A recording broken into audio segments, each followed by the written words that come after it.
Oh, man. Woo. You know what, guys? Feels good to be back. What is up, everybody? Welcome into the Winners Lounge. Stop. Lakers all the way down. All the way down. There's Winners Lounges, and then there's we get to clown the Lakers Winners Lounges. Just a cut above the rest. We're going to clown the Lakers a lot because they suck. My God, they are terrible. And there's a lot to kind of laugh about. But first, we're presented as always by DraftKings Sportsbook, America's top-rated sportsbook app. Dev, how do we do tonight?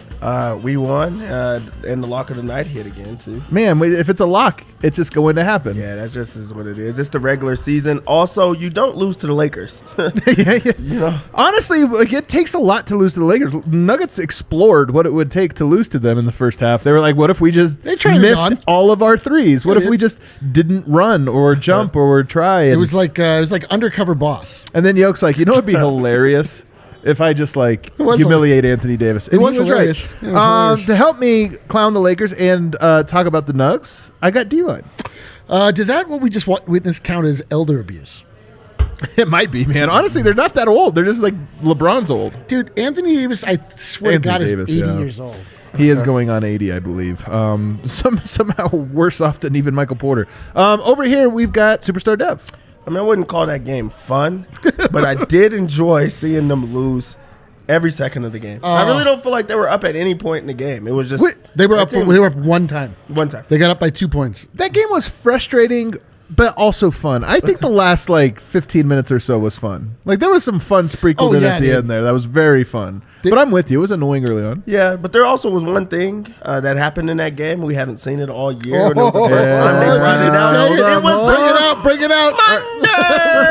Bring it out. Let's do a quick rundown real quick for those of you that might have missed. Guys, Jokic picked up, I thought he picked up a foul right away, but apparently not. They blew the whistle, and I thought it was a foul on him, so it was my first note, but maybe I'm wrong. Murray could not get the jumper to fall tonight. That was a storyline early on. It started right off the bat. He was getting good looks, and he just couldn't get it to fall. AD looked so apathetic and terrible all night. This was my second note. I was like, what's wrong with AD? He kept grabbing his back. He just Anthony Davis maybe has reverse dog in him. To say he has no dog. I think he has cat in him. Is that what it is? It has negative dog in him right now. Nuggets another way to say cat. Nuggets go up 26-22, but here's the thing. The Lakers look so bad and they did not want it. LeBron looked like he did not want it tonight. Anthony Davis looked like he did not want it. All the other guys look like, if our leaders don't want it, what am I supposed to do? And yet the Nuggets are only up 26-22. Then you get LeBron James versus the bench. An interesting rotation. We see this sometimes. Golden State does it. Lakers doing it here. And what was interesting to me right off the bat was Christian Brown drew the assignment first, and then Bruce Brown gets the assignment a little bit later, throwing multiple bodies. But I just love the rookie getting the call. I mean, imagine being Christian Brown. It's his 5th game in the NBA, and they're like, yeah, go guard LeBron James. And guess what? He did a great job on it. And then Murray, second quarter really is when it started to get rough for him. The first quarter, he's missing some shots, but whatever. Nuggets are scoring. Second quarter, there was a run there where it just kept finding him, kept getting open looks, and just couldn't find it. And you could tell it was getting under his skin. And then the end of the first half was absolutely ridiculous for Denver. They blew the final 2 minutes there. They were up comfortably, and they just blew the opportunity, took bad shots, had some turnovers, and allowed easy baskets for the Lakers, and they cut it to 54-54. And you're sitting here thinking, the Lakers don't want to win tonight, guys. They don't want to win, and you're tied. What's going on? Michael Malone gave a heck of a halftime speech, I assume. I don't know. I don't know what happened. Nuggets came out in the second half, started rolling a little bit. My note here is Lakers are so bad. And then Murray, who couldn't get his shot going, I thought did a good job of driving to the basket and finishing. He seemed deliberate, where he's like, if I'm not going to score, I'm going to go to the basket. He started going, and he made some things happen. He had a great spin pass to Jokic. A little Jokic Murray two-man game. Little bit. Murray Jokic flurry between the two of them that I kind of liked. 86-71 somehow. But then KCP gets hurt. He goes up. I forgot about that. We were worried that it was a knee injury, but it was actually a rolled ankle. That's why we do the fast recap. 86-71 Nuggets. AD and Bron start the fourth quarter on the court against the Nuggets bench. Michael Malone, I think he deserves a huge criticism for this. When LeBron James and Anthony Davis were out there to start the fourth, and when you have a full bench lineup out there, you give it a possession, maybe you give it 2, but you don't give it long. Instead, he sticks with it. They cut the lead all the way down to 9 points. It was 8-0 run immediately, and you think, God dang it, this game was over. You're up 15. Just end it. Instead, all of a sudden, it's a game again. So Jokic has to come back in. It took him like 3 minutes to be like, all right, we're over this again. Jokic completely took over. Bones saw a 3 go down, which was big. He had an off night tonight, but he got a 3 in that fourth quarter. Then Murray checks in, and he saw a 3. And that's all it took. The Nuggets were so off. 1 of 16 outside of Bruce Brown, who was on fire in the first half. 1 of 16 from everybody else. And it was like, if you just make 1 or 2 of those, you're going to be up double digits. Sure enough, proof of concept. And then down the stretch, when it was Denver's up like 11-12, Jokic just said, you know what, I got this. I'm going to clown AD for about 3 minutes in a row. So I'm just going to throw some one-handed passes. I'm going to go to the rim. I'm going to catch on the move and get a layup. And then you know what I'll do just for the cherry on top?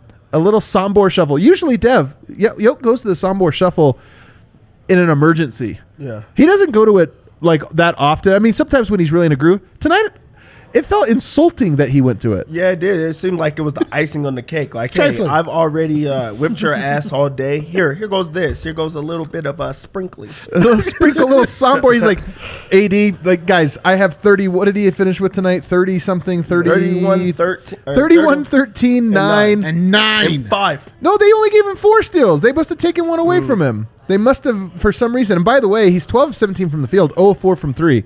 So he only missed 1 shot from 2. Just absolutely dominant in his bag tonight. All right, Eric, what's your big takeaway? My big takeaway is that Jamal Murray is going to get back. He is just a step slow. He is not processing things quickly. He is trying his goddamn hardest to get.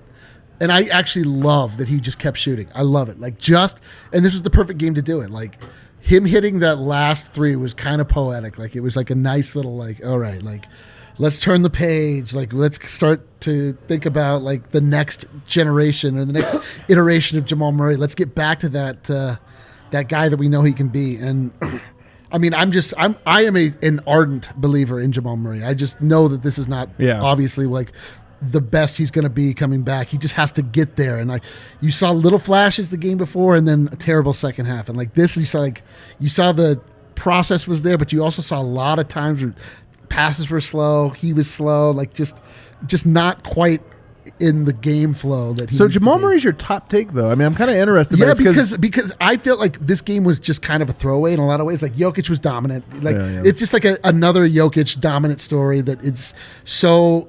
I mean, he's just. What can you possibly say about this guy at this point? To me, like the Nuggets getting to their next place is wholly reliant on Jamal Murray and MPJ, and like I want to see Jamal Murray get there, and so I love that he's fighting. Right, just, he's not there yet. All right, what's your top takeaway? I'm going to get to Murray a lot, but what is yours? The same? No, my top takeaway. I know we're gonna you want to just rag on the Lakers because they're a very bad team. Yeah. But the Nuggets took care of business against a bad team, and that's what the good teams do. So just making sure that they take it serious. This was a real bounce back spot, and also it could be like a kickstart for the Nuggets. Season. They played defense in this game. They held a team under 100 points after being pretty much the worst team in the NBA. I think it's just them and the Nets. So you start yourself on that end of the floor. You have Jokic, who looks aggressive and tries to score, gets himself back into good graces on national television, and you just get yourself going. So I think it was just about this type of game, just fine-tuning and getting themselves right. Yeah. And it's hard for me to give too much credit to the defense tonight because of how inept that Lakers offense is. So I mean, honestly, my top takeaway from tonight is that the Lakers are so bad and that they have no heart. We'll get to them later in the show because this is a Nugget show. Nobody wants us to. They want us to talk about the Lakers and clown them, but they want it later. They don't want it right. That's dessert. I bet they take it whenever. I think we want it. We do. That's dessert, though. We'll have the main course here. The Murray stuff is maybe up there, but I'm going to couch that. Brown and Brown, to me, are just such great fits on this team. I mean, one of the things I think for the Nuggets right now, they seem very cerebral. They seem like there's a lot of new pieces, and they're trying to figure out where those go. They're trying to figure out Jamal. Is he the old Jamal? Is he the, what's going on? There's a lot of thinking.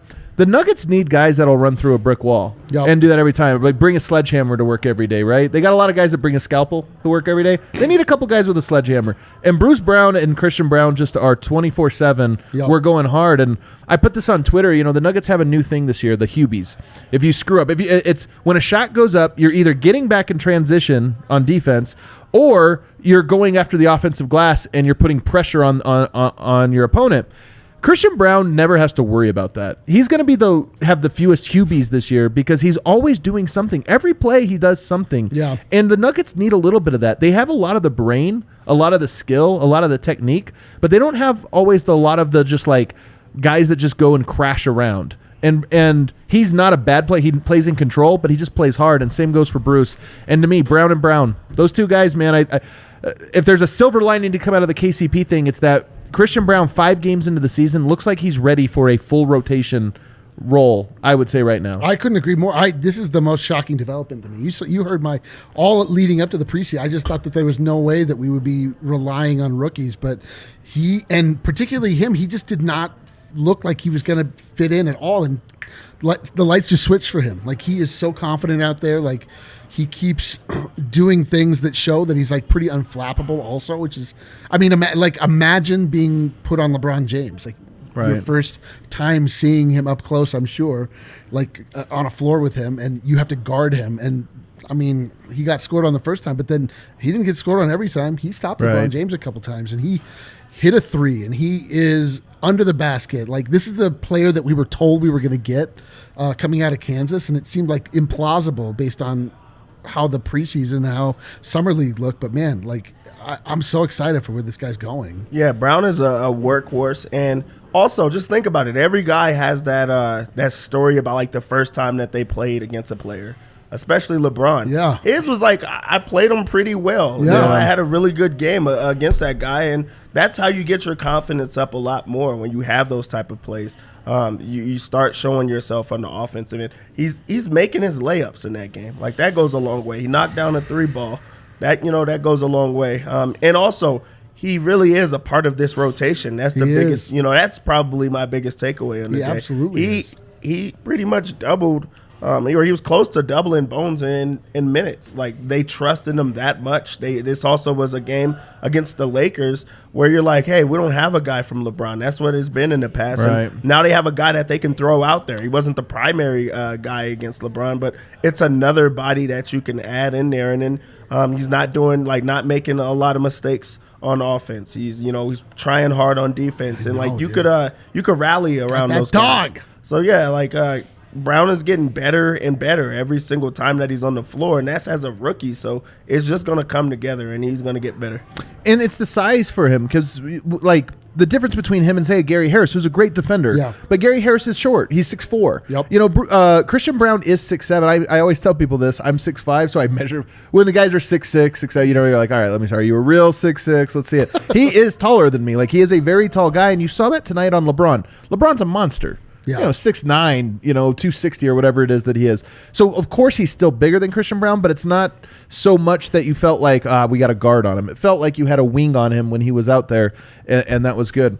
I'm not trying to take like a victory lap on this guy. I think that stuff is annoying, especially if it's not like I was that in on Christian Brown. But in Summer League, let me just read off these stats, because I had people tonight saying, like, he looked horrible in Summer League, horrible in this, that. Sometimes you have to compartmentalize. On a 4-game sample size, you have to break things down. He couldn't shoot. He looked inept as a scorer. And by the way, he looked that way in the preseason too. Exactly. And by the way, I don't know if we're over the hump on that. Like, he's had a couple good games, but I don't know. But he's shown us confidence. But he's shown us confidence. That's the biggest thing, is that he's over a little bit of a confidence hump. But listen to these numbers in Summer League. 2.3 steals per game, 1 block per game, 6 rebounds, 5 assists. When I say he does stuff, that's what I mean. It just, even when he was shooting horribly, and he did, by the way, he shot 12% from 3 in Summer League. That's not a good percentage. I think he made 2 3-pointers in the entire 4 games that he played. But he always got steals, he always got blocks, he always got rebounds. And then he always got assists in that role. So for me, that's the thing, is those things he did consistently even in preseason, and now you put him in here and he's doing those things again. And it's like, yeah, we saw that. That's the thing that translated, and now his confidence, he's calmed down a little bit. And I'm with you. I think it's noteworthy when you just look at the minute totals tonight and you look at how many minutes he got compared to some of the other guys we expect to get high minutes. And it's like, wow, I don't think he's passing a guy like Bones in the rotation. But I do think that 5 games in? Very confident saying that he has Michael Malone's trust in a way that very few rookies do this early. Completely. I'm sure Malone sees himself in a young Christian Brown. Malone's 5'7", not 6'7". And then you got Bruce Brown too. Like Bruce Brown, here's the Browns, thing. man. The Browns are so great. Here's the thing about Bruce. At Media Day, didn't he say something about, you saw my numbers last year, 40%? Now look, it's early in the year. I don't think he's going to shoot 40%, but he goes 4 of 6 from 3 tonight. He seems to know when his shot, like he's not taking wild shots. He knows part of being a good shooter is good shot selection, but the rest of his game was very good tonight. 5 rebounds, 4 assists, 2 steals. He did some stuff.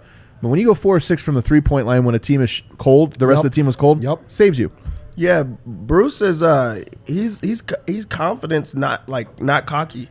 And he talks about himself a lot, like to the highest standard, but it doesn't rub off the wrong way. It also like pushes other guys, and I feel like he's a guy that can push you in a lot of ways. He steps up in games, like in big games, he's always there, and he knocks down big shots. He also shoots the piss out of the ball, like every single time. You don't like really think of him as a shooter, but you shoot 40% from deep. He also knocks down every shot that he gets, and he's also so fast with the ball. Yep. He can play a lot of positions. Yes. Like they look smooth with him at point guard just because he's just running the offense. Like it's not like he's trying to break guys down or anything like that. He knows who he is, does not step away from who he is, and he also works hard. So like having him and a Brown working at the same time in tandem, like it goes a long way, and then other guys are behind him, like just keep him going. So Brown is like a perfect pickup. Like, dude, honestly, perfect. He's perfect. I'm at the point now where I'm over the hump. Like, everybody agrees on that now. I'm worried you're not going to be able to keep him. Like, he's the guy. KCP got the extension. KCP's great, too. We'll talk about him going down and what that means. Man. But Bruce Brown, to me, is a guy where you're like, man, he's young. Does he feel like you want Bruce Brown on the Nuggets for like 5-6 years? This guy, like, you buy a dog and then you start talking about its lifespan the day you buy it. he's only got like I meet my dog. He'll live till 7. He's a small dog. The big dogs.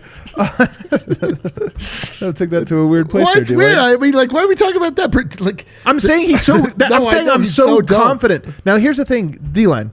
What 2 games would you say the Nuggets have looked the best so far this year? It would be one's an easy one. Well, it was against the Thunder, and it was against what was it? What was it's the 2 games that the Bruce 2 in a row. Brown Thank you. I'm started. trying to tell you the Warriors. Like what is the best win? The Warriors. I'm an old person. And then I would say the second half of this one, like they didn't necessarily look great. All of this Warriors one and Thunder.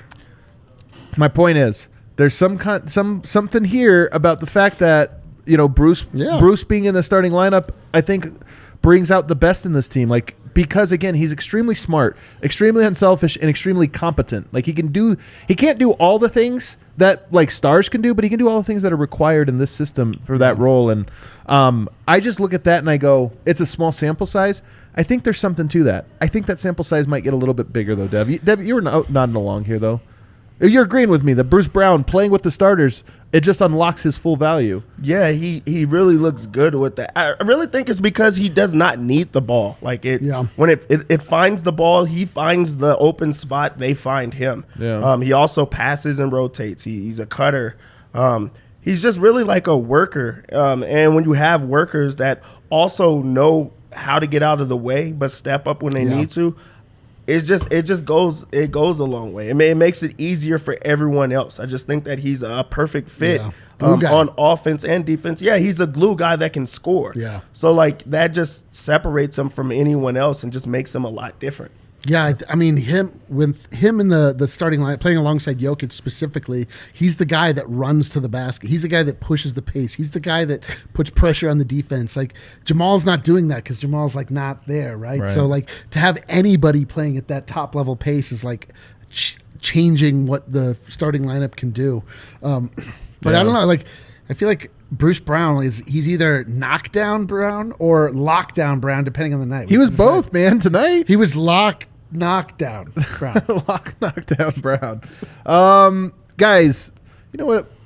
I'm locking down and knocking down some hard seltzers, some good company hard seltzers tonight. I was upstairs. I was after the game. I was like, What do I want? I kind of just want like a nice fruity beverage here, and I got a good company Love that from for you. Breckenridge Love that Brewery. for you. I love it for me as well. You know, it's fall. Usually you would go with the classic Avalanche Amber. That's the unofficial fall beer of Colorado. You'll drink an Avalanche Amber any time during the year, though. I really will. You've seen me order a dark beer middle of summer. It could be July. I'll go ahead and order an Avalanche You're Amber. seasonal agnostic. You don't care. You'll drink I'm what so you like, agnostic whatever. about that. But Breckenridge Brewery, longtime partner for DNVR here. And here, you guys don't know this, we work in the coolest office. It's actually a bar. Yeah, it's and pretty it's also an office, though, as well. And even upstairs in the office portion of that, guess what we have? Breckenridge Breweries. We just have them in our... This is what makes DNVR the greatest place on earth to work. We have Breckenridge Breweries at all times of the day. And right now, I just felt like a good company hard seltzer. Apple pear, which tastes like, I would say, a Jolly Rancher. That's how fantastic they are. So Delicious. get a little summer in your life, even though we're supposed to have snow tomorrow. Yeah, we are. It always happens around Halloween. Every single year. The first little dusting of snow. Every year. Yeah. And then it'll be 70 degrees. Also want to tell you guys about DraftKings Sportsbook, America's top-rated sportsbook app. Dev, what did we hit on tonight? I haven't even opened up the app. Tell me what we hit on. We hit on the under. Hell yeah. Oh yeah, that's right. 27. That's right. That was easy. That was a lock. The Jokic rebounds was Yeah, that was easy. also a lock. Man, you know what's great about those? That's how I know you were right. There's some bets. The last game when Jokic hit a free throw at the end to give you your bet, I feel like that was you get half credit. When Jokic has 8 rebounds in 3 minutes, you're like, okay, Dev saw that one coming. Yeah, that was super easy. What about that LeBron bet? You hit that one? Nah, he was horrible in this game, honestly. That was crazy. But it was great, like, just to see in real time. Like, It was terrible, yeah. He's terrible sometimes. he looked bad. That had to be, like, his worst performance in a long time. Right now, when you download it, you become a new customer at DraftKings Sportsbook. Any $5 bet on the money line, which is an easy bet to make, bet about money line, who's going to win? You get $200 in free bets if your team wins. They've also got all of these same game parlays, and because it's the beginning of the NBA season, every single day there's a new odds boost. They give you a little odds boost. Make a single game parlay. You can make very safe, pick 3 very likely things to go, and guess what? You just get a bonus on top of that. So download the DraftKings Sportsbook app now. Use promo code DNVR. Make any $5 bet this week and get $200 in free bets when your team wins. Only on DraftKings Sportsbook with promo code DNVR. Minimum age and eligibility restrictions apply. See show notes for details. All right, live from Ball Arena, we're going to go to Brendan Vogt, who is standing by. I believe he's standing by. Is he standing by still?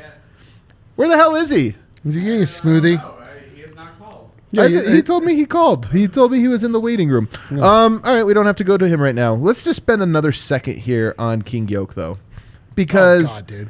The best. 31, 13, 9, 4 steals. Like he ended up, he had his, I thought they had 5 steals for a while. They took one away from him. Yeah, we just got the lights turned off on us up here. That was very weird. Yeah, go let the bar know we're still here. I think we're kicked out. We might be kicked out. Nobody can tell what happened. It just went pitch black in here. Other than these bright lights. Were you unsatisfied though, Eric, that he finished with a Sombor double? Dude, this is some stuff. This is He like could have passed Wilt tonight on ESPN. against the Lakers. Against like the Lakers. Against Wilt's this old is squad. Squarely, yeah, that would've been squarely on Michael symbolic. Malone. No This way. is some bullshit. Yes, he All right, pulled let's him up argue. early. Let's argue something here because there was only a minute 30 left. Yes. and he would have gotten it.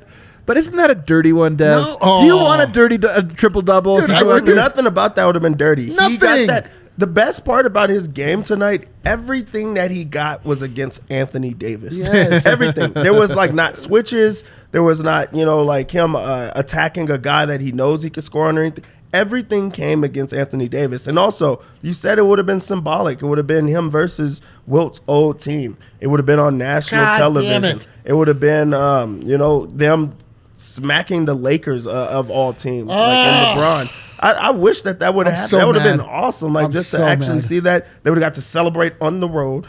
Like Yeah, everything you're right. about that would have been great. I really wish that would have happened. But I mean, hopefully now it happens at Denver, like at home. Like, Yeah. I want him to do it at home with everyone there. So you're pretty bothered by this. I'm disgusted.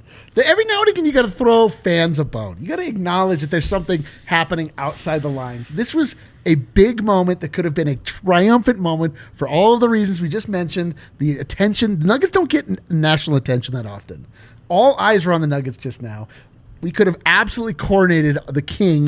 I feel like nobody really cared. I mean, you're right that Did the you ever moment. see? Did you ever see when Michael Strahan broke the sack record against Brett Favre? He broke out around the line, and Brett Favre basically laid down. It was the lamest sack that's ever been recorded. But at a certain point, like, you're acknowledging something bigger than it's all of the triple doubles that led up to this moment. So you would have wanted like Anthony Davis to just Yes! part, like let Ish get the layup in garbage time for this. I'm pissed. Look, I mean, guys missed shots today from Yoke. He should have had like 15. Oh, but you could have left him in for one.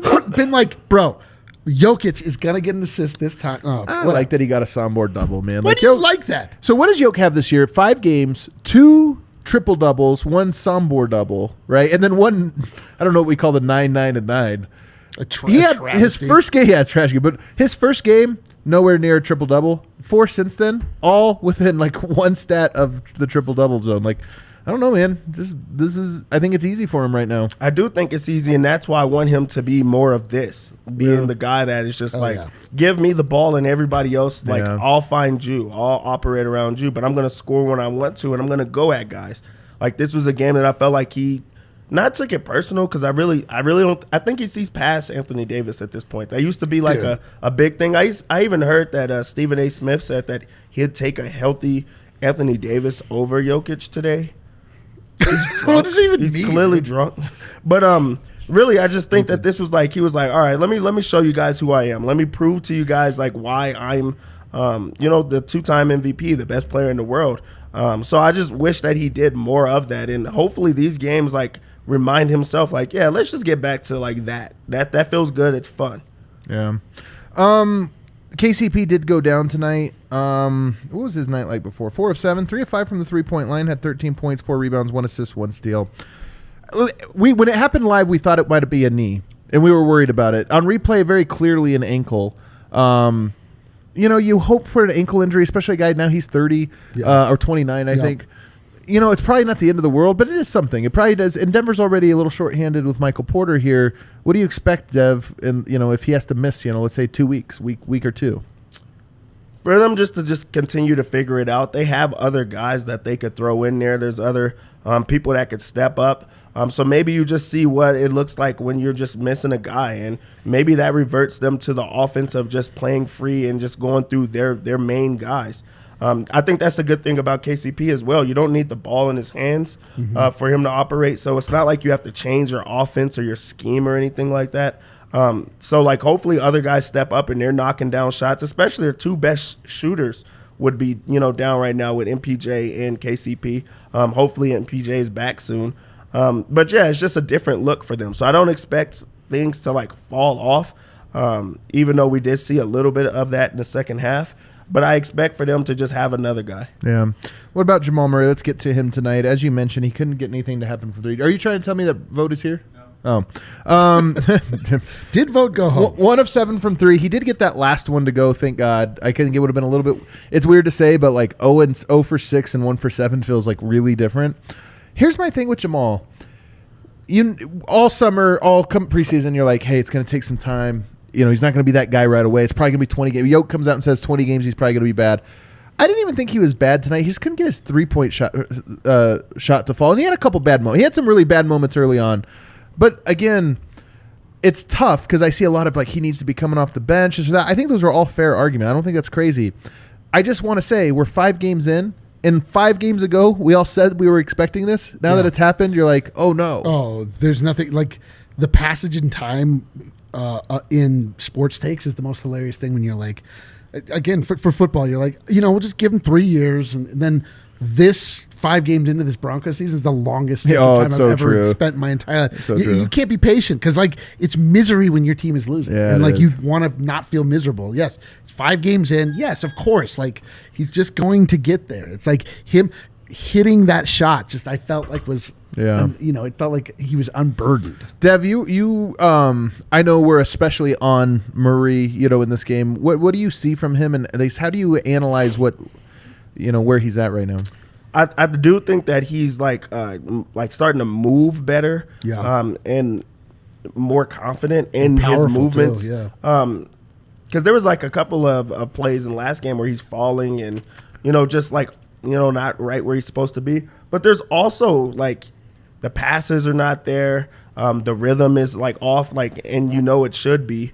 And it's just like he's trying to work himself up in real time. Like, I really do think that they should limit. He shouldn't be playing 27 minutes. Like, he just shouldn't. 28 minutes pretty much.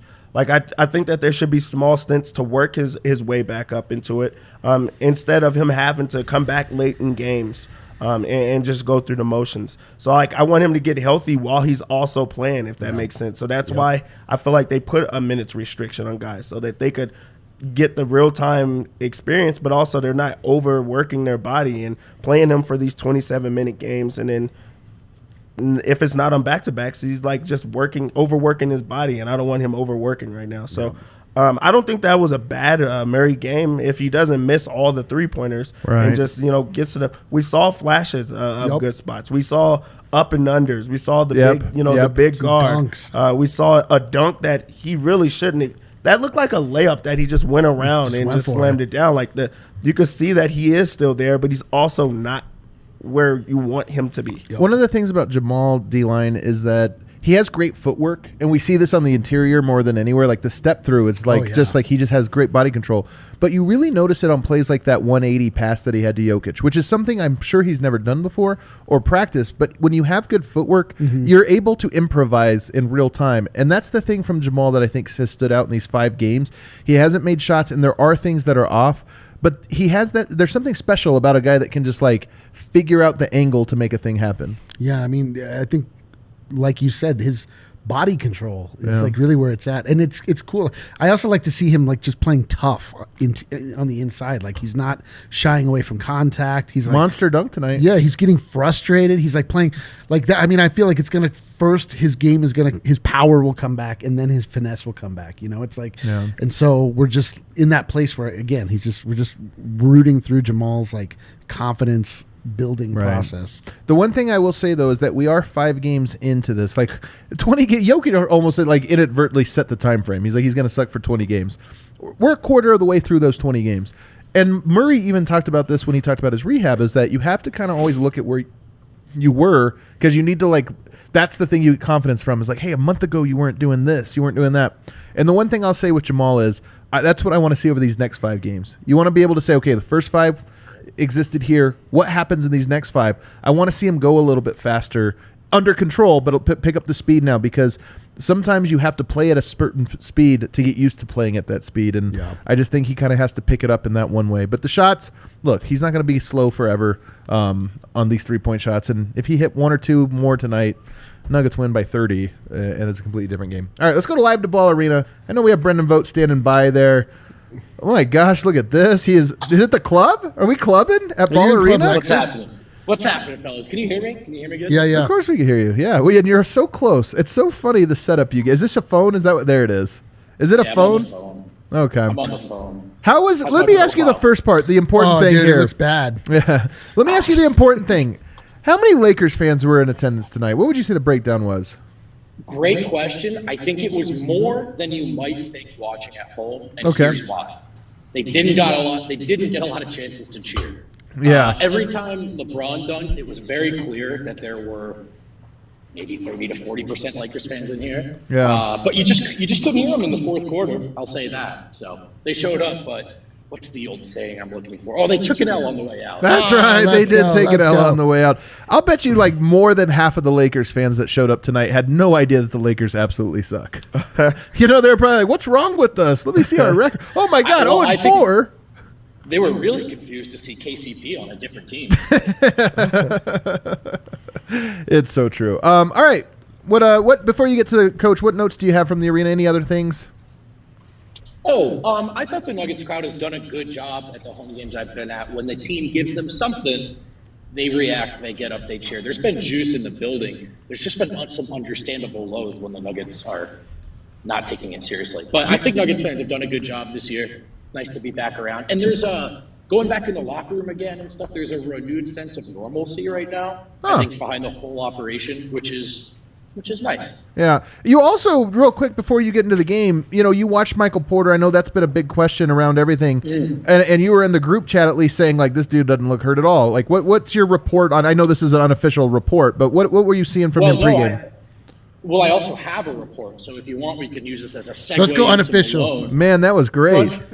Front end, though, just to answer your question, I thought he looked great. He's the thing with Michael. He's always going to look a little stiff, right? Even at fully healthy, he's not the most fluid guy. Yeah. But look, the biggest sign that he wasn't well last year was that he couldn't hit a shot to save his life, and he's one of the 5 best shooters of all time.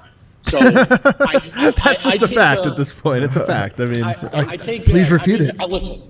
I can just listen. If Tony Jones gets to say he's not elite, I get to say he's the best. But anyway, he looked pretty good. He was getting his shot, but they were falling. And here's the other thing. They let him work out for about 20 minutes in front of media earlier today. They let him work out in front of all of Ball Arena tonight, which why it was not surprising to hear Michael Malone say this. When asked if he thought if Porter could play on Friday, he said, "I do." And then he said he could have gone tonight. It was a little bit of a back spasm in Portland. We wanted to be cautious. But if Michael had to play tonight, he could have played tonight. He would have played tonight. Right now, they're expecting to see him on Friday. I think that's smart. And I do think there's something to. I don't know that they put him out to shoot in front of everyone. I kind of think Michael probably was like, I'm going to go out there and just show everyone. What I mean is they would say, don't do it. Is what yeah. If he was looking at yeah. Because if you remember, man, after the Houston game last year, Michael wasn't technically ruled out for the season, but we never saw him again. Right. He's out here, he's out and about, so they don't seem particularly concerned. Right into Calvin Booth, one-word answer, precaution. So there you go. Right. About Jamal Murray, I heard Eric just talking about him before I hopped in. I asked Malone if there's a message for him right now from the team, if it's just a laissez-faire and trust approach in terms of waiting for a guy to be, who we all know he can be. And he said it actually has been an active approach. It's been a lot of, guys letting him know, man, just trust yourself. It's okay. He's missing shots right now. Him taking and missing those shots. Yeah. And they're just letting him know, as long as you're playing hard, man, like, we trust you out there. And as Malone said, you're going to be you eventually. He doesn't know when it is, right? But he knows it's going to happen. And so there actually is a lot of messaging for Murray right now who, look, the last time he was on a court, he was just capable of much more. So I can only imagine how frustrated that is. Yeah. Malone's initial comments tonight, the thing he was happiest with was the third quarter, the way they responded after half. And I love that he brought this up because it was their best third quarter. And he said it might have even been their best quarter to date of the season, the young season. Look, they keep coming out and just taking these quarters, treating these quarters unseriously. Tonight, I think they saw a Lakers team that was ready to fold, put their foot on the gas in the third. And for as much as this was a very sloppy and, in my opinion, kind of poor game from Denver in terms of what they're capable of, the third quarter was really good. And Malone was really, really proud of that. I'm curious about Malone was happy with tonight's defense because one of the things that happened is they shot 8 of 30 from 3, which I believe is their best shooting game from 3 this year. They're really bad. But like part of me wonders, if you make just a regular amount of those, this game maybe is a little different. But he was happy with the process tonight. Yeah, he was. I mean, I think it was, to be more specific, I think he was, I don't know if I would say he was happy with the process of the whole game. But third quarters, which have been their Achilles heel, they took that one really seriously. That's where they cleaned it up. Lo and behold, that's where they won a game against an inferior opponent. So I get that he circled that because they've just been so bad out of that. Yeah. There's a lot of talk about Christian Brown, just how easy he makes it for Malone to trust him because he's not just a capable and willing defender. The second part being important. He's a disciplined defender. He is a smart defender. And he's a very coachable player who's going out of his way to seek advice from the coaching staff, from Jokic, from guys. So I think they're really pleased with that element of it. It's not just, he's out there playing harder than everyone. He really understands his assignment and as a defender on the floor, not just the guy he's guarding. And so his commitment to that has made it much, much easier. He's a Malone guy for sure, man. He's a Malone guy. I mean, I wanted to get the follow open tonight. I couldn't squeeze it in, but when was the last time Malone had a rookie in his rotation? 4 games in? I mean, it wasn't Jamal, it wasn't Jokic, it wasn't Mike, it wasn't Bones. So, it just goes to show you what it takes to ingratiate yourself with Michael Malone. Coachability, discipline on defense, and effort. Christian's brought all those things. Yeah. The last note that I have, he did not get to he talked to KCP briefly after he came out from the tunnel. He said he seemed fine, but he hasn't gotten to meet with the trainers yet or anything, so there's no update there. Did run down there after the injury. PR is telling me he's testing it back there. He wants to come back in. So I think they didn't see it wasn't worth it tonight, and it hurt a little bit too much. But just in case, if you're wondering if it was, how drastic it was, there was at least a thought and an effort to get him back tonight. We'll see about Friday. All right, I like it. Is there anything else from Michael Malone that stood out? Oh, he was in fact disappointed with Nathaniel Rateliff for missing the free throw. Boo. Oh, he missed the free throw? Airballed it. Oh, he airballed it. Also, Michael Malone. Hey, there's Harrison Wind of DNVR. Oh, man. Wow. Dude, Just hop right in, bro. Vote. Who's Nathaniel Rateliff? You know what, Dev? Don't. You probably have a shirt of him, Dev. Is what Yeah, no he's a question. guy that you have a shirt of. So if my Neo-Americana guys can't shoot hoops, I don't want anything to do with that. that's so true. That's so true. Just asked who Nathaniel Rateliff is, so that's how the show's going. Okay. All right, Wind up next. Is he going to open his own computer then? Is that the plan? Well, yeah, because as he tells you every night, I got to go home earlier than he does. So he's in, I'm out. You guys have a good one. All right, we'll hit a commercial break while Wind is setting up. And then we'll get the live story from somebody else. Actually, I'm very curious to hear. Do you think Christian Brown got a podium game? Do we know who got a podium game tonight? I would guess Jokic. Yeah, I would think probably Jokic, had one. yeah. Yeah, I would guess that he- Jokic. Does Jamal ever get him? It seems like he hasn't been able to speak. Yeah, 'Cause he I want to really just hear him hasn't been talk there. about how he's feeling. I want to tell you guys right now about Avoca TV and something very near and dear to me. Guys, tomorrow at 7 o'clock on Avoca TV, premiering the first ever movie I've ever made. We've ever made. And actually, it's not made yet, but it should be done here shortly. No, it's ready to go. Tomorrow at 7 p.m., our documentary on Serbia. It's a little bit about our trip. You already saw our vlogs. You've already kind of got an appetizer, if you will, of how that trip went, and you followed us along.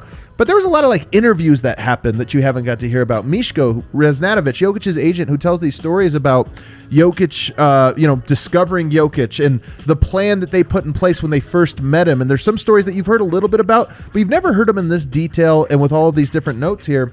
And that's going to be premiering tomorrow. We've also got just a lot of stuff about sports culture there, the national team and what it means, a little bit of history. I think you guys are really going to enjoy it. If you're diehard Nikola Jokic fans, as I am, I think you're really going to enjoy this. It's 58 minutes, and I think you're really going to enjoy it. That premieres tomorrow exclusively on Avoca TV. What is Avoca TV? Well, right now it's like the Colorado cable. It allows you to get access to Altitude Television, as well as a bunch of other channels, all the channels that you're going to want, but especially Altitude TV, where you can watch the Stanley Cup champion Avalanche and your Denver Nuggets, as well as the DNVR channel. When you have it, there's a little landing page on it, and it's like Altitude, ESPN, whatever. Then it's got one that says DNVR, where you can watch this very show. Some of you guys are watching it right now. I know that because we missed one show, and people were writing us being like, yo, I'm on Avoca, where you guys at? Our bad. We didn't plug a certain wire in or something like that. But I'm telling you, this is how cool Avoca is they have a DNVR landing page, and right now that landing page has 100 invisible threads right there telling you tomorrow, 7 o'clock.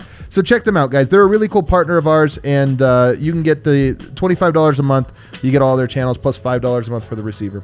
Also want to tell you guys about the Game Time app. Eric, you're familiar with this Game Time app. Oh, as a lifelong procrastinator and a man who loves value, Yeah. Game Time is a Wow. perfect app for me. I look for games to attend at the very last minute, and I'm rewarded for my poor behavior. But what about, I mean, games are cool, but what about concerts and events? Well, I don't go to concerts or events. You It's really don't? sports are nothing for me. Really? But if you were to go to one, would you I've recommend heard the Game young Time people app? mentioning that they like concerts, Yeah. things like that. Other people, maybe you can go see Nathaniel Rateliff. You probably play basketball. Nathaniel That Rateliff's was a an great actor. show, man. That sounds like just an actor. Dude, You he's a great show. We should go, Dev. You might actually like. I'm telling you, you might actually like. The him. be- You might the actually be- like. I'm telling you, you might actually like. You're saying you don't, but I'm telling you. Dev, and the thing you don't know about Nathaniel Rateliff, really quick, Anything. I did stand behind him at a Snarf one time and order a sandwich. Did you? What did he What? get? Yeah. What did he get? Do you remember? I don't want to kiss. A I don't want a danger- sandwich and tell them. Yeah, you got a You danger. You recognize them in public. Other people did. The Game Time app right now, guys, the link in this description. I'm telling you, put this in your head. Anytime you want to get tickets to anything, just be like, oh, that's right. The link's in the description on a DNVR show. I'm going to go to the DNVR show, click on the link, open up the Game Time app, and find the absolute best deals. All right, let's go back to Ball Arena now. Let's talk to the man with the wind in his hair, who we assume just talked to Jokic and maybe Christian Brown. We'll bring him on maybe in. vote. Maybe he talked to Brendan Vogt as well. Oh, Harrison, look at you, looking like an angel with the lights I know, and dude. the stains of Are oil you- on your Are you camera. ascending? I'm not ascending like Christian Brown's ascending. Oh. Like rotation. Not quite like that, but He is ascending in the rotation for sure. All right, who'd we talk to first off?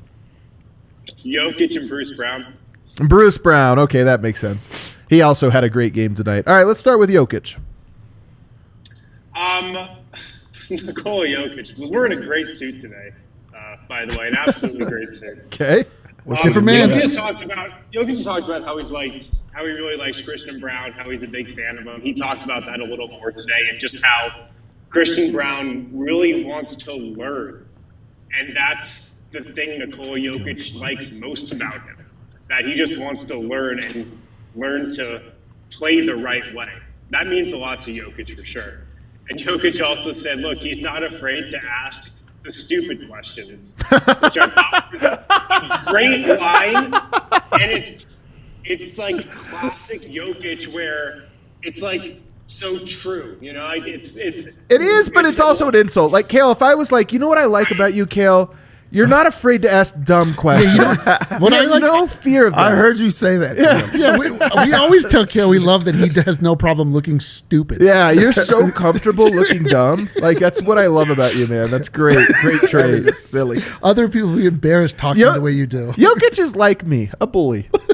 He you know what? He's so actually. You two are one and the same. We are the same person. It's so true. But, like, that shit is so important for a rookie. And a rookie that's playing, you know? What's the dumbest question you think he's asked? Who's that? Who is that? Yeah, who's that guy? That's Jamal Murray. What the hell's wrong with you? Like, where do I park my car? Yeah. How's this team like playing on the Kansas Jayhawks? This is Jayhawks questions. Kansas. Like, where's the practice facility? That is a dumb question. All right, what else? Yoke also went on about how he loves Bruce Brown.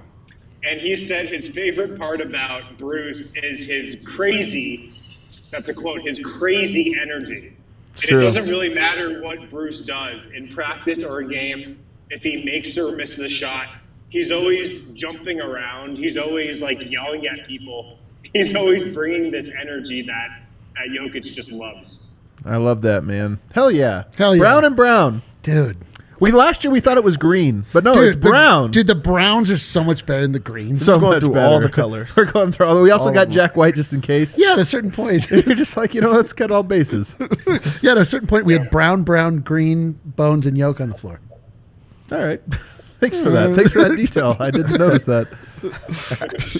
Jokic had his first Sombor of the season. Hell yeah, he did. Of course. Yeah. I asked him about it. He says, look, I only take them when I'm desperate. So that's why I took it. But he wasn't desperate tonight. That's the thing. Because he's right. That's what made tonight so special, is that he was not desperate. He's like, you know what? Whatever. Yeah, we hypothesized he just wanted to put it in AD's eye. Whoa, he was feeling himself when he took that song. No doubt, He's dude. definitely feeling himself. Yeah. It was pure, too. It was absolutely pure.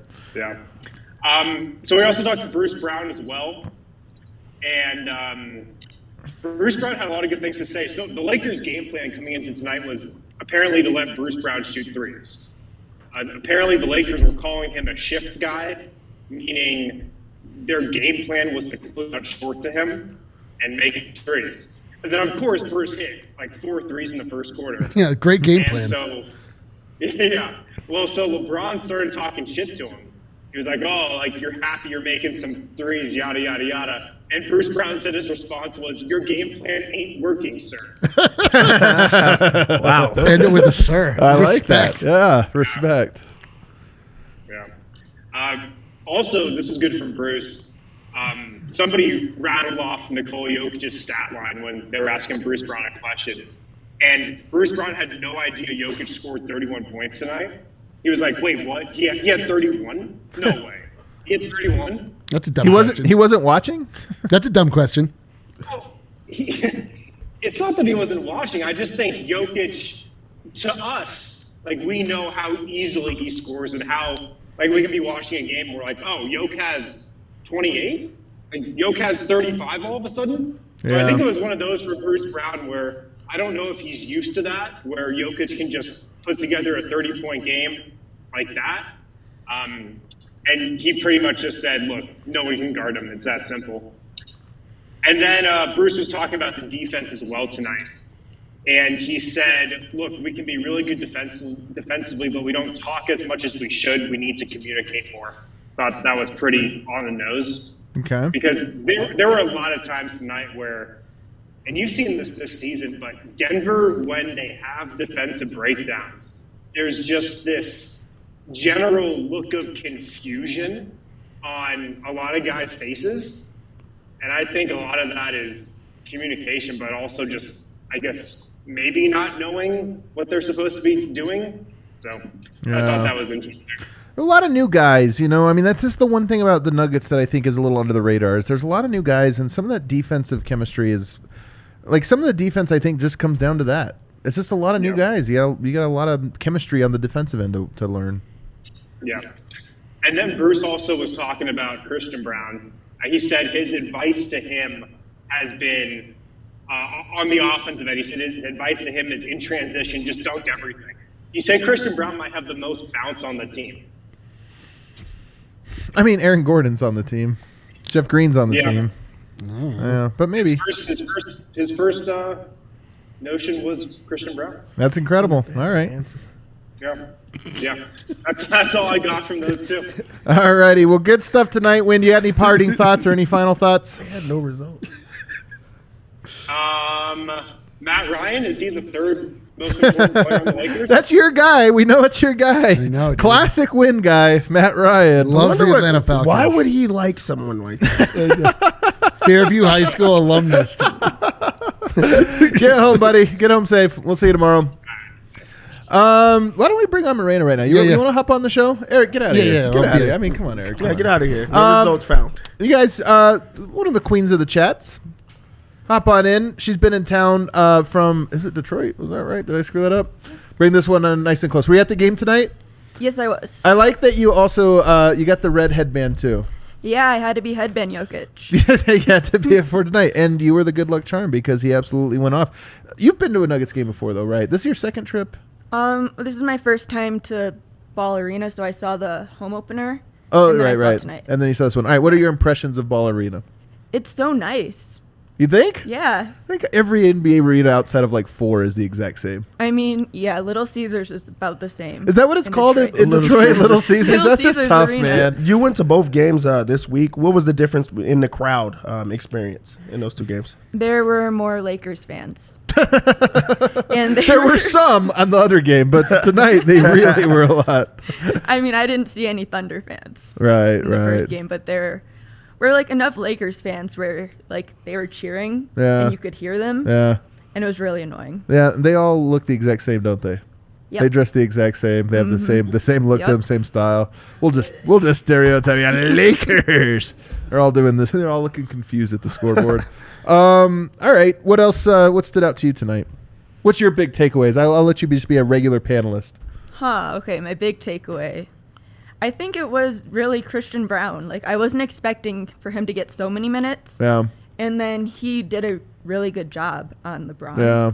Which I thought was actually hilarious. Yeah. I guess my my cousin really hates LeBron, so he was just watching the game Yeah. and like shit talking LeBron to Okay. me. And I'm like, well, you don't understand. This is like the rookie. He looks like he's 12 years old and he's on LeBron. And he did a good job. So Dev says, who is it? Oh no, it's Swipa who says that he has good hair. Would you agree? no. Oh God, no. This is, what is cultural? Because just because he has the long swooping hair. I'm just saying. I just think he needs to shave it. He just needs to go straight shaved head, get a neck tat, then they'll look perfect. That's how I see them. All right, we have like a ton of super chats to get through. Marena, you're gonna have to help us get through all of these.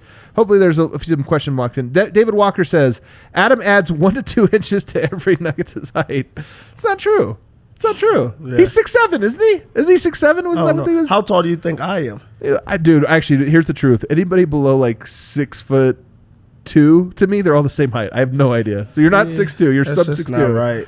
How tall are you? I actually don't know. I don't know. Add 2 inches. You can. Yeah, there you go. It depends. There you go. It depends. All right. We also have Joker, the best gift from Europe and U.S. history, and then an emoji of the Statue of Liberty.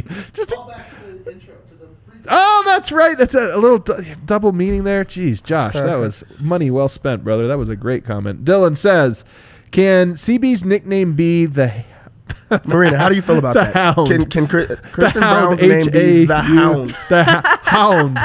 The Brown the Hound. What do you think? Yeah, only if they spell it exactly like Exactly like that. The Hound, it actually does, he does kind of fit him, actually. It's not bad, but I don't think anyone would understand it. Nobody It would take too long for it to latch on. You have to understand, 90% of the things we say, you don't understand them unless you're like in the circle. Like That is some people, true. you have to like almost try to get in. It's a whole different language we have. Thank you for putting that one up, Kale. So Colo says super chat. Some people I feel bad. I feel like they messed up their super chat, you know? And then they're like, damn it, there goes my $2. Ethan says, Munder. We didn't even talk about this. Munder, take that L on the way out, baby. I loved all the take that L on the way outs I've been hearing. You know, it's a good callback. That's like almost a previous, the Lakers. I understand. I'm just saying that's like a previous iteration of all of this. You know what I mean? And I'm glad it's still going. It's the new, or Browntown is the new. We've gotten it's worse at this. folklore, though. Everybody gets to tell their people, and their people tell their people, and it just keeps on going. You got to stick around with that. Did you like stare at any Lakers fans walking out today? Did you just kind of like give them a little like?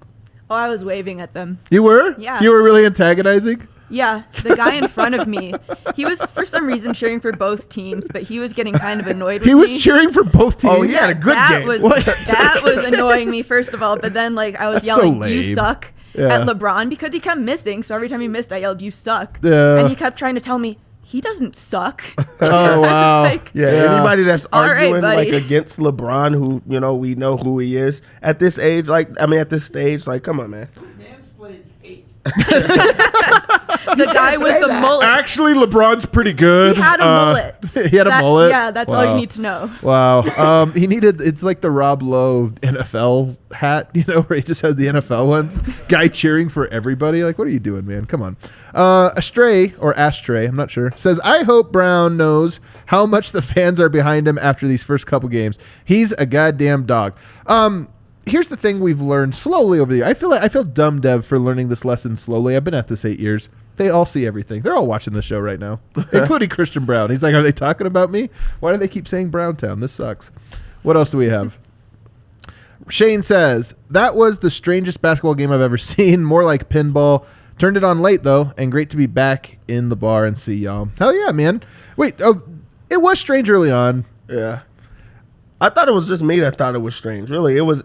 First off, it was just bad offense. It was bad basketball. It was bad basketball. So, it was great when things started to pick up and you started. Oh, this is the sport that I love. Yeah, the Lakers are so bad, man. We haven't done enough on just how bad the Lakers are, but they are so bad. You know, the guy that put that team together got an extension this offseason? Honest to God, isn't that the funniest thing? That is crazy. That was Kobe's best friend, though. Well, okay, that's why then. Yeah, just like, that's yeah, exactly we got to why. extend him. That's why. Might be Genie's best friend. James says, let's be real here. Ish should run the second unit and let Bones move off ball. The experience of Ish will help Bones.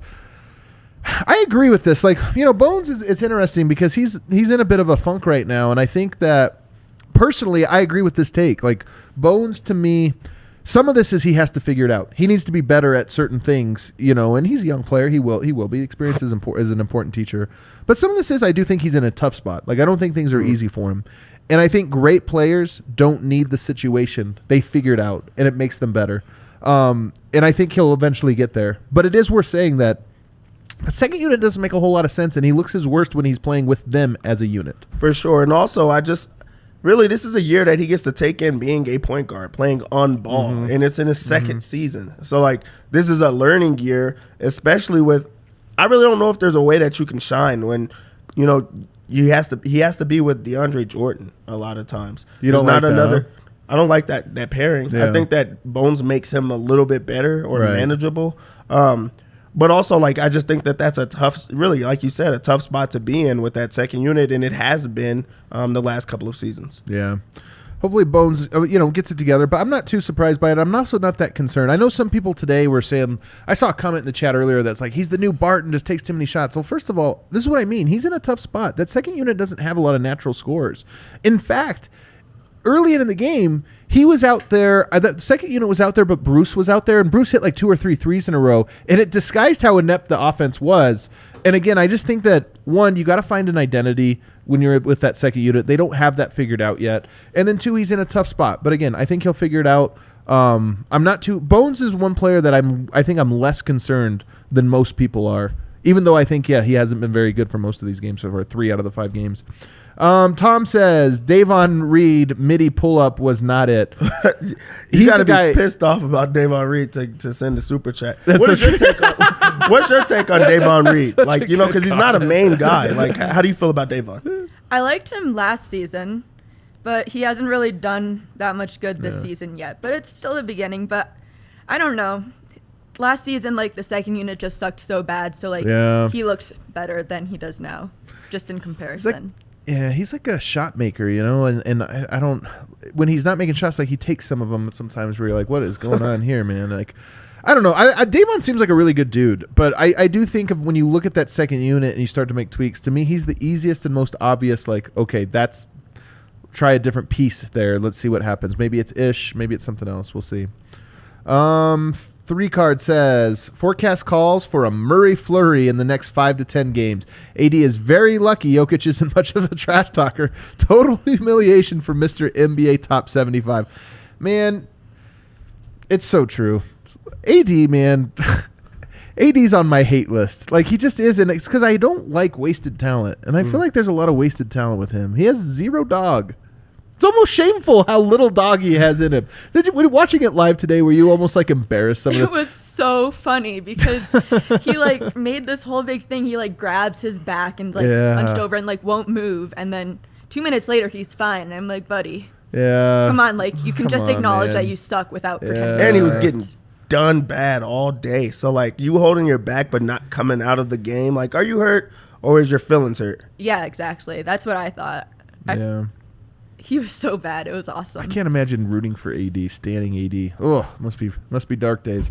AG with 19 dunks through 5 games. 11 have been assisted by Jokic. Love to see it. 19 dunks in 5 games. Remember I told you he averaged 2 a game roughly last year? Up to 4 a game? I'm telling you, man, he's on pace for it. This might be he's going to get to 150. I think we all picked the over, but we were cautious over. He might smash the over, man. Josh says the Pelicans might potentially get a top 5 pick if the Lakers continue to suck for the rest of the season. And that's both funny and really terrifying. It's so true, man. Like, we're having fun now. It's a long season. We'll see what happens. But that kind of is a dark timeline. That is a horrible timeline. And also, the Lakers, like, they already have guys that get injured. So, like, if AD does have to sit down sometime, if LeBron does have to sit down sometime, they don't have anything else. There's nobody that they're waiting on that's going to turn anything around. Things look bad over there, and they look like a top 5 worst team in the league. Yeah. All right, what else? Let's fly through these. Mile High Vibe says, Scott Hastings called the Munder a Dunder Mifflin. Let's go Nuggets. You know what? I'm fine with it. That sounds... He probably has a reason for it, too. He really thought it was Munder that he was saying. He was like, I'm going to tell you what Munder means. You know what a Dunder Mifflin is, though? Do you know Dunder Mifflin? Absolutely, yes. Yeah. Yes, the Daniel Ray-Less new song. Oh, no. Dufflin Mifflin I love it. Danny K says, the calming presence of Jokic when he is locked in is unparalleled. Every time things look shaky, he can turn the momentum on a single possession. MVP. It is true. Sometimes it's frustrating, too, because you're like, yo, do it now. It's second quarter. Just do it. He's like, not yet. Wait till this fourth. It's going to be dope. Abel says nothing helps your defense more than playing the Lakers. Everybody knows that. Everybody knows that. That's why you took the under. How much under were we today? We were like it was 20 points under. 230. Yeah, and they finished at like 210 or something like that. Yeah, that was 209. a big. Yeah, you're right. That was a big under. Bradley says best thing to do with my Nuggets winnings is to super chat the great show and shout out the incredible Christian Braun. Hell yeah, that is a great way to spend your winnings. That's a real one. All right, last one. What do we have? Robert June says, watch the game with my wife for the first time today. Instant fan of Jokic and the Nuggets.